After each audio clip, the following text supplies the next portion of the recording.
girlfriend kept forgetting to add me to her Instagram but posted daily about her single girl life.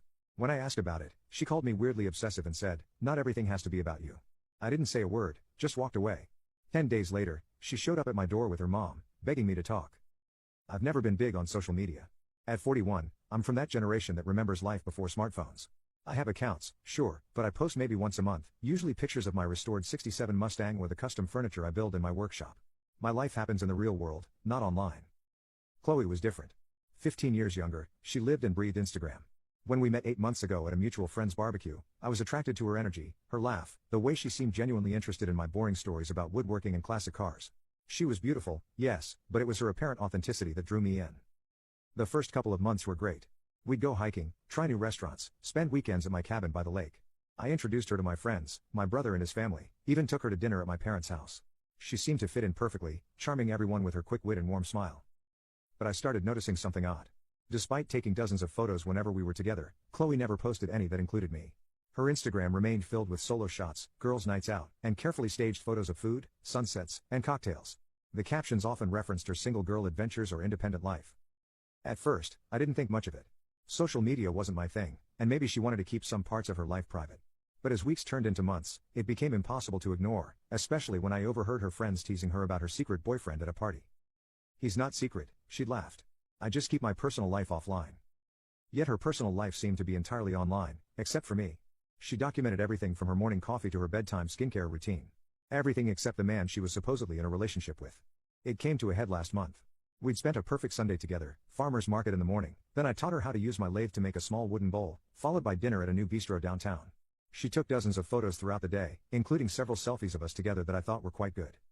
That night at my place, while she was in the shower, a notification popped up on her iPad, which was charging on the coffee table. A comment from someone named Caitlin, "Living your best single life, so jealous." Curious, I glanced at the screen. Chloe had posted a series of photos from our day, the farmer's market, the wooden bowl, the cocktail from dinner, but none that showed me. The caption read, "Sunday Funday Adventures. Single girl summer. Living my best life." When she came out of the shower, I decided to just ask directly. "Hey, I noticed your Instagram post about today. You used hashtags about being single." She immediately got defensive. "Were you snooping through my phone?" "No, I saw a notification on your iPad when it lit up. I was just surprised to see you calling today a single girl adventure when we spent it together." "It's just hashtags, Derek. They're for engagement. It's not that deep." She rolled her eyes, grabbing her iPad and pulling it away from me. "But you never post photos of us together," I pointed out.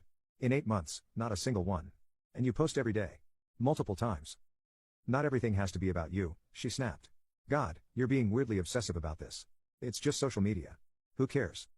"I wouldn't, except you're actively presenting yourself as single online. That doesn't bother you?" "What bothers me is you making this into some big, dramatic thing. It's my Instagram. I'll post what I want.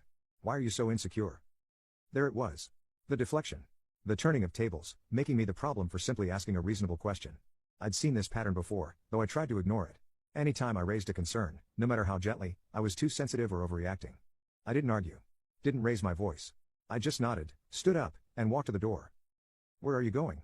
she demanded. "Home. This is my home. You should probably go to yours." "You're kicking me out over Instagram?" Her voice rose in disbelief. "No, Chloe. Not over Instagram. Over respect, honesty, and the fact that you seem to want to live 2 separate lives, one with me, and one where I don't exist." "You're being ridiculous," she said, but she was already gathering her things. "Maybe," I said. "But I'm too old for games." She left in a huff, slamming the door behind her. Within an hour, my phone was blowing up with texts. "You're seriously overreacting. It's just social media. I can't believe you're this insecure. Call me when you grow up." I didn't respond to any of them. Instead, I did something I probably should have done months earlier. I looked deeper into her online presence. What I found was eye-opening. Not only was she presenting herself as single on Instagram, but she had active dating profiles on 2 different apps, recent ones, with photos taken in my house, wearing a necklace I'd given her for her birthday. I recognized the apps immediately because my younger brother had shown them to me months ago when he was single. Out of curiosity back then, I'd created profiles to see how they worked, though I never actually used them. This familiarity made it easy to search for Chloe's profiles using details I already knew, her age, location, and career. Within minutes, I found her on both platforms, with profiles that had been updated just days earlier. There were also dozens of messages with a guy named Ryan, filled with flirtatious exchanges and plans to meet up. Based on the timestamps, she'd been texting him while lying next to me in bed. I felt a cold calm settle over me. No anger, just clarity. I screenshotted everything, then blocked her number, her social media accounts, her email, every possible way she could contact me. I didn't send the screenshots to her. I didn't confront her. I just silently closed the door on whatever we'd had. Then I called my bank and canceled the reservation I'd made for her birthday at the high-end resort she'd been hinting about for months. Got back my $2,200 deposit. Canceled the custom jewelry piece I'd commissioned. Returned the designer handbag I'd already purchased. The next day, I changed the access code to my home security system.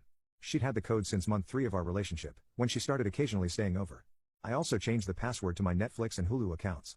Small things, but satisfying. What I didn't do was make any public statements or engage in online drama. I simply disappeared from her life, as completely as she'd kept me out of her online one. 3 days passed. Then 5. A week. No contact. Though I heard from mutual friends that she was telling everyone I'd had some kind of psychotic break over social media, I didn't defend myself. Didn't need to. On day 10, my doorbell rang. When I checked the security camera, I saw Chloe standing there with an older woman who looked like an aged-up version of her, clearly her mother, whom I'd never met despite 8 months of dating. I almost didn't answer, but curiosity got the better of me. So I opened the door, but remained blocking the entrance. Now you can watch the second part by pressing share and more.